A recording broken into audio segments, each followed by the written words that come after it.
Assalamualaikum warahmatullahi wabarakatuh. Waalaikumsalam warahmatullahi wabarakatuh. Bagaimana kabarnya Bapak Ibu sekalian hari ini? Alhamdulillah, Bu. Alhamdulillah, luar biasa ya. Tugas Iya. asinkronnya gimana? Udah selesai belum? Beres. Beres, Bu. Apabila tidak selesai pada hari ini, berarti nanti bisa dilanjut ya Pak Ibu, soalnya harus ada penilaian masuk. Apabila tidak masuk ya bayahna gitu ya, nilainya dipotong. -1 seperti itu. Ya, pada pertemuan kali ini sebelum dilanjutkan sinkron untuk materi yang kemarin asinkronnya tentang asesmen formatif dan normatif sumatif, maka kita alangkah lebih baiknya untuk berdoa terlebih dahulu mungkin ya sebelum pembelajaran, sebelum dimulai fasilitasi seperti itu ya. Sebelum pembelajaran dimulai, alangkah lebih baiknya berdoa menurut agama dan kepercayaan masing-masing dimulai.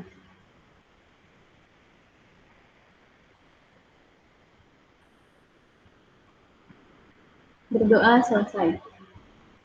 Sebelum kita memulai juga, alangkah lebih baiknya kita ice breaking dulu mungkin ya, supaya gak capek, gak ribet nantinya, dan gak pusing-pusing dia. Jadi kita ice breaking dulu. Nah, apabila saya mengucapkan pagi, maka tepuk tangan 1 kali ya Bapak Ibu. Apabila siang 2 kali, apabila sore 3 kali, apabila malam tidak berbunyi. Siap Bapak Ibu? Sudah mengerti? Siap, Bu. Siap. Pagi, sore, malam. Ayo, Bu Susi, bagaimana Bu Susi? Nggak bunyi tuh. Bu Susi, ayo ikut ya. Ulangi lagi. Malam. Bu Susi, bagaimana Bu Susi? Malam. Malam tidak berbunyi ya Bu ya. Siang. Pagi. Sore. Udah siap? Udah fokus? Siap. Oke, baik. Kita mulai saja pada pembahasan yang selanjutnya tentang sinkronus ini, yaitu tentang asesmen formatif dan asesmen formatif dan sumatif. Ada nggak Pak Ibu? Sudah tampil? Sedang proses, Bu. Proses, itu Bu. sudah. Ya. Sudah. Ada Pak Ibu? Masih belum? Nah, itu. Lagi proses, Sudah? Bu.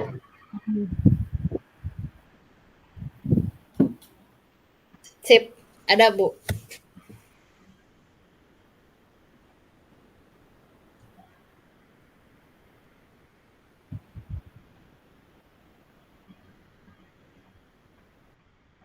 Terlihat Pak Ibu? Terlihat? Sudah ada, Bu. Terlihat. Ya, baik. Di sini kita akan membahas sinkronus tentang asesmen formatif dan sumatif. Sebelum kita memulai, adakah yang Ibu ingin bertanya? Apa sajakah kira-kira hal penting yang harus diperhatikan dalam pelaksanaan asesmen pembelajaran di kelas itu? Apakah ada yang mau menjawab? Apa sajakah? Instrumennya, Bu. Instrumennya bagaimana? Instrumennya harus sesuai dengan karakteristik peserta didik. Harus sesuai dengan karakteristik peserta didik. Apakah ada yang lain? Apakah hanya instrumennya saja? Terukur, Bu. Strukturnya bagaimana? Terukur. Jadi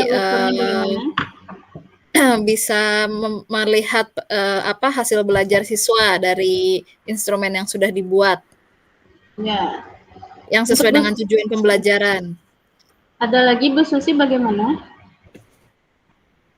Apakah ada lagi selain terukur sama instrumennya? Sama dengan yang lain aja lah. Sama dengan yang lain. Oke, baik. Sama aja.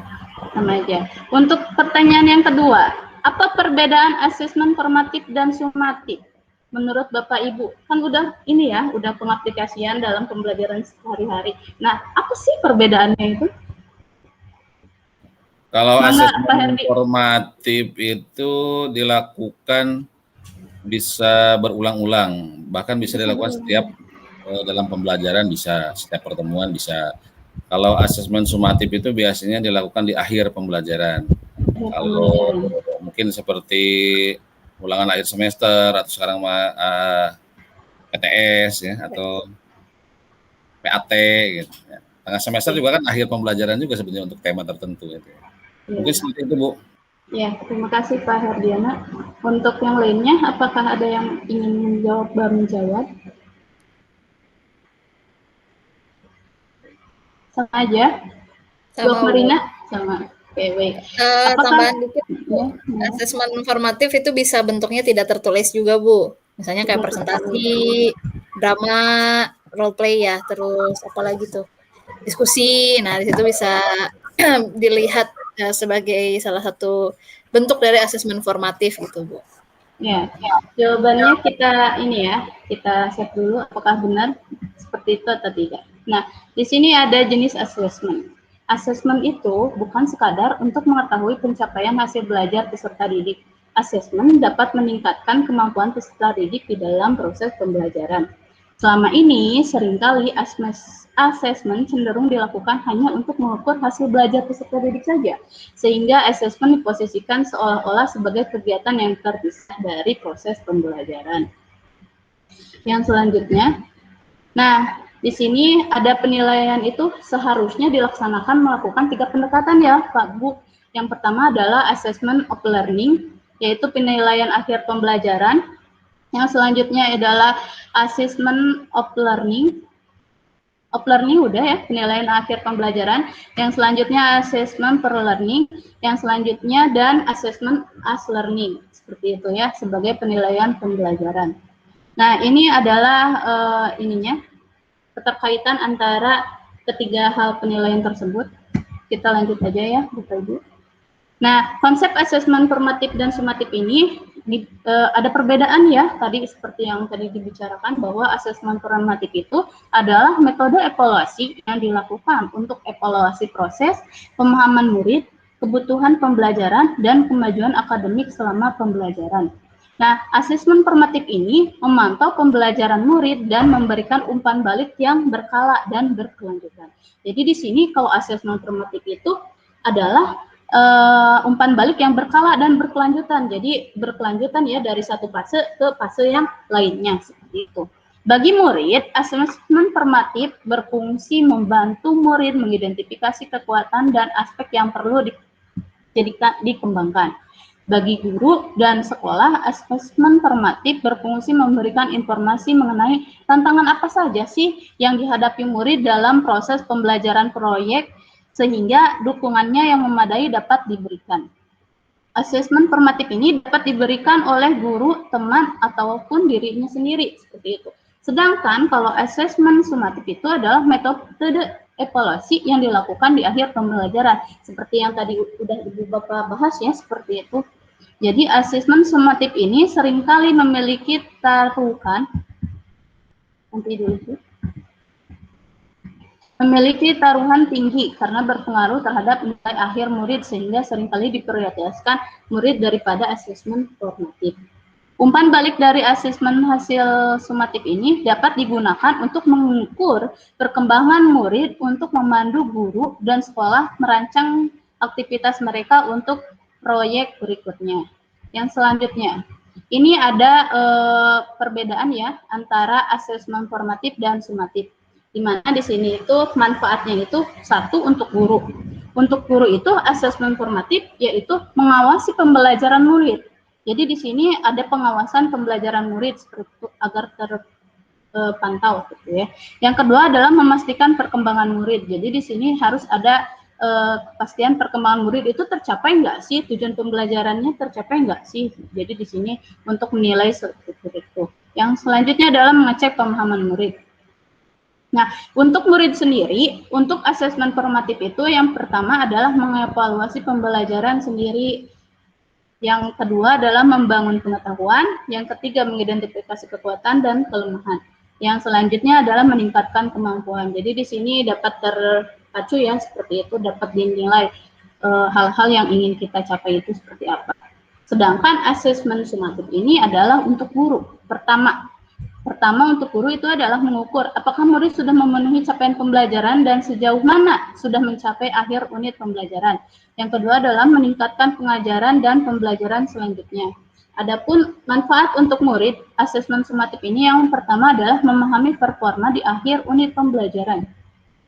Yang kedua adalah memahami apakah mereka sudah memenuhi capaian pembelajaran dan sejauh mana sudah mencapai akhir unit pembelajaran. Seperti itu ya.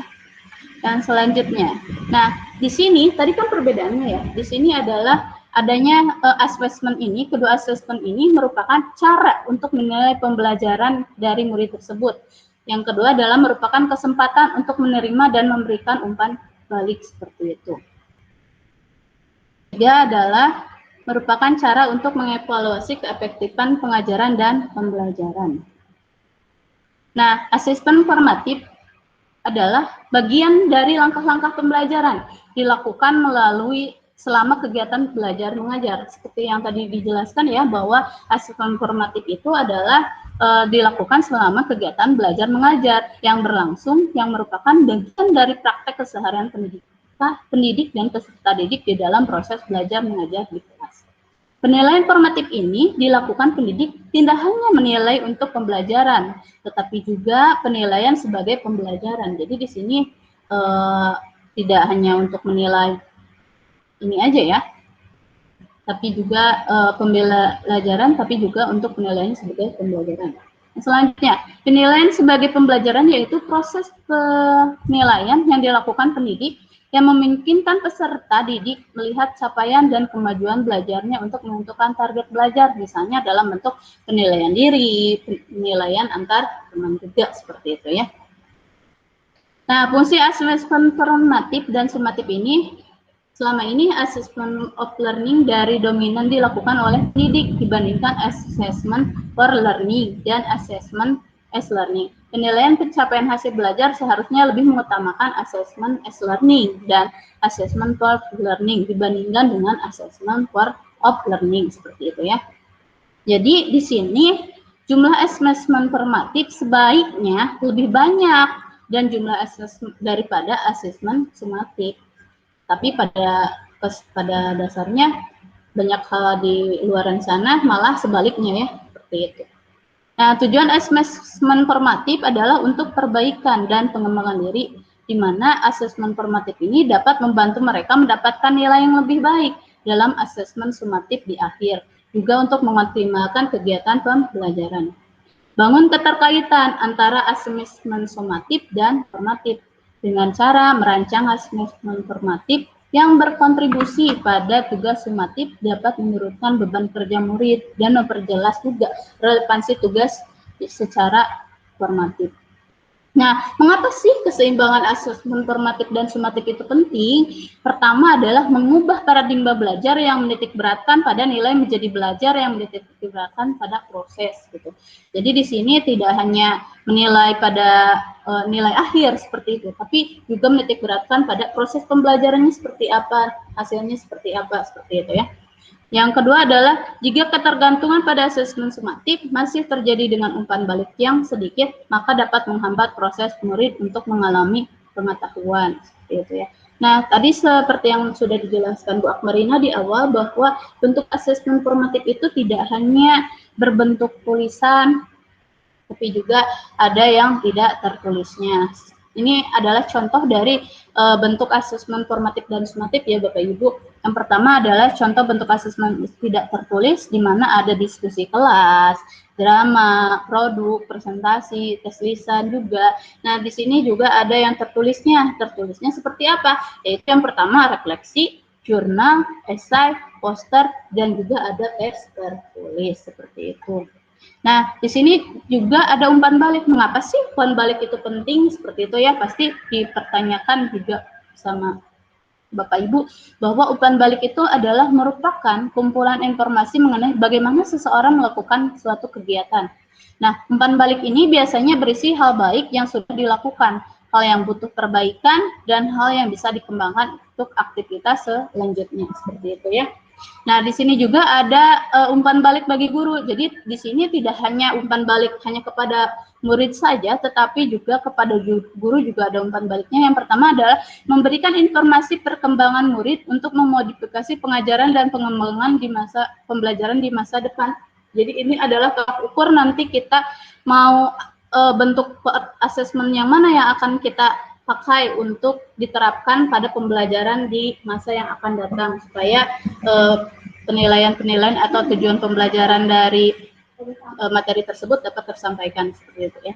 Yang selanjutnya adalah umpan balik bagi murid. Di sini adalah yang pertama adalah membantu murid untuk mengetahui kelebihan dan kekurangan mereka sehingga murid dapat mengatur dan merasa berperan dalam proses pembelajaran mereka.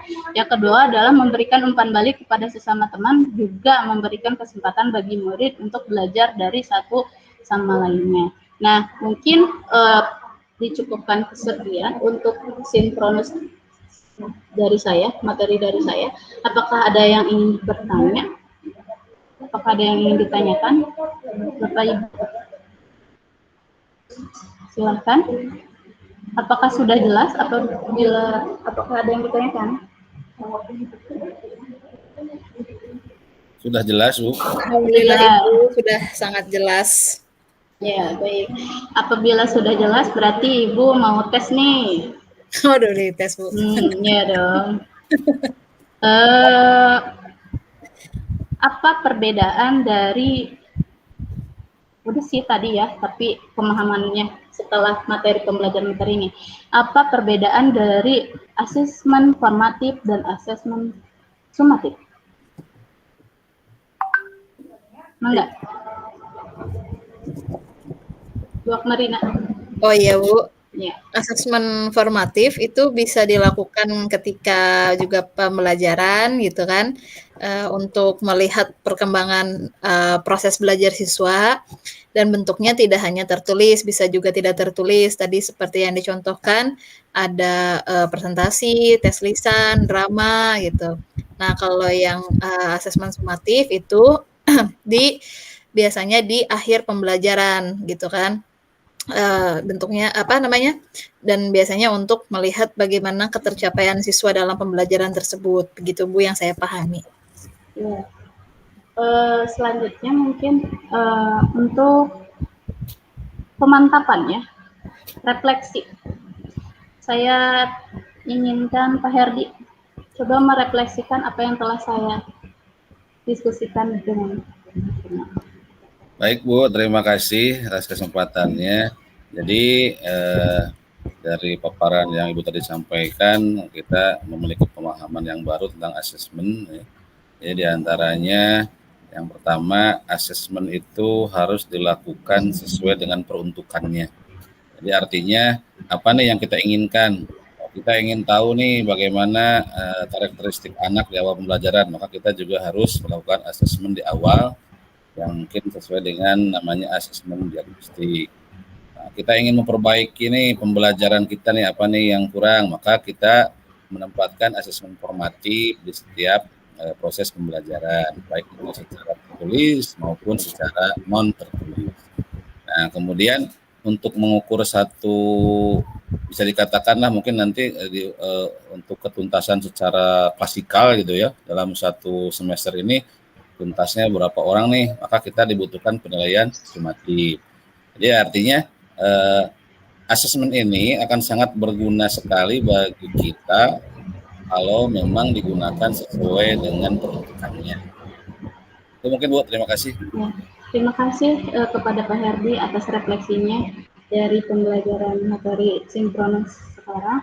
Nah, mungkin ini adalah akhir dari sinkronus pada hari ini. Nah, untuk selanjutnya adalah kalian silahkan mengerjakan asinkronus dengan waktu yang telah ditentukan, yaitu sampai dengan esok hari pada pukul 6:30 ya, 6.30. Maka dari itu semangat terus. Terima kasih atas perhatiannya. Mohon maaf apabila ada salah ucapan atau hal-hal yang tidak mengenakan kepada Bapak Ibu semua. Assalamualaikum warahmatullahi wabarakatuh. Waalaikumsalam Waalaikumsalam warahmatullahi wabarakatuh.